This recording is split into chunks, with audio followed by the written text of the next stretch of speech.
அண்ணே சரியான நேரத்தில் பேசுறேன். ஏன்னா நீங்க நான் சொல்லிட்டேனாவே நீங்க கவனித்துக்குவீங்க. இல்லாட்டி நான் தான் 3 பேர்த்த சேர்த்துனா அது ஒரு 4 பேர் எழுதுவான்.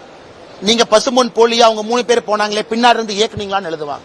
அதனால என்னுடைய பொறுமைக்கும் ஒரு எல்லை தான். ஏன்னா நான் பேச ஆரம்பிச்சேன்னா பல விஷயங்கள் பேசிடுவேன். ஆனா நான் பேசக்கூடாது. அதனால எதுக்கு இந்த கருத்தை நான் தெளிவா சொல்லிட்டேன்னா ஊகத்திற்கு இடம் கொடுக்க வேண்டாம் என்பதற்காக சொல்லிட்டேன். நானும் எதற்கும் பொறுப்பில்லை. அதாக தானாக நடக்கிறது. அப்படி இருக்கும் பொழுது எல்லாத்துக்கும் நான் தான் காரணம் பேசுவாங்க. இன்னைக்கு நான் அதிமுகவை பத்தி பேசாம இருக்கேன். ஆனா அதிமுக இருக்கக்கூடிய எத்தனையோ தலைவர்கள் இன்னைக்கு என்னை திட்டிட்டு தான் இருக்காங்க. ஆனாலும் அமித்ஷாஜி அவர்கள் நான் கொடுத்த வார்த்தைக்காக கட்டுப்பட்டு நிக்கிறேன். திரும்ப எனக்கு பேசுறதுக்கு எவ்வளவு நேரம் ஆகும்? 2 நிமிஷம் போதுமே. நான் கொடுத்த வார்த்தைக்காக அமைதியாக இருக்கின்றேன். ஒரு வார்த்தையை கொடுத்திருக்கேன், அதுக்காக அமைதியா இருக்கணும். ஆனால் என்னை பொறுத்தவரை எல்லோருக்குமே ஒரு லட்சுமண் ரேகா இருக்கு, எல்லோருக்குமே ஒரு எல்லை இருக்கு. அந்த எல்லையை கடக்கக்கூடாது என்று இருக்கின்றேன். காலம் வரும்போது நான் பேசுறேன்.